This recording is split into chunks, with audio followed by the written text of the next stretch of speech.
Shalom. In this week's Sedra, we begin to learn about the disease called tsaras. Commonly mistakenly translated as leprosy, tsaras is actually a skin condition brought on as a divine consequence, punishment of gossiping about others.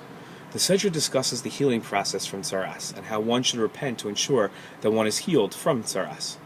Our Sedra discusses the first consequences of being afflicted with tsaras, and that is having to leave the community. Well into this week's Sedra it states, "The person with tsaras, in whom there is a skin lesion, his garment shall be torn, his head shall be unshorn, he shall cover himself down to his mustache and call out, Tameh, Tameh. All the days the lesion is upon him, he shall remain Tameh. He is Tameh. He shall dwell isolated, his dwelling shall be outside the camp." Rashi explained that he calls out Tameh, Tameh because he is obligated to announce that he is Tameh, so that everyone should stay away from him. Rashi also explained that he must live isolated from everyone, and that it even applies to other Tameh people not stricken with tsaras. Our sages said, why is the one with tsaras different from other Tameh people, that he must remain isolated? Since with his slander, the person that has tsaras caused a separation between man and wife or between man and his fellow, he too shall be separated from society. We find the importance of being with the community in Pirkei Avos, where Hillel is quoted as having said, "Do not separate yourself from the community, al tifrosh min hatzibur." Similarly, the Rambam wrote that there are 24 things that inhibit one from repenting from their bad deeds.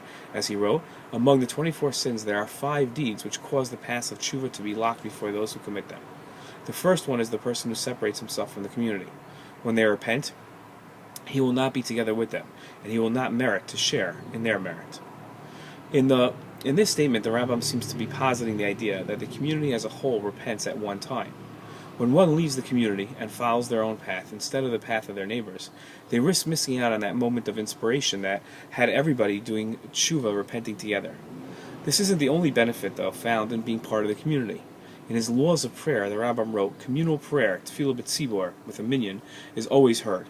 Even when there are transgressors among the congregation, God does not reject the prayers of the many. Therefore, a person should include himself in the community and should not pray alone whenever he is able to pray with the community. The benefit of interaction with the community is plentyfold. When the individual works together with the community, the individual advances and gains further past what he'd be able to do on his own. With the force multiplier that the community presents, one who willingly separates from the community or is forced to by his sins is facing a severe punishment, and only a fool would subject themselves to such a fate. Shabbat Shalom.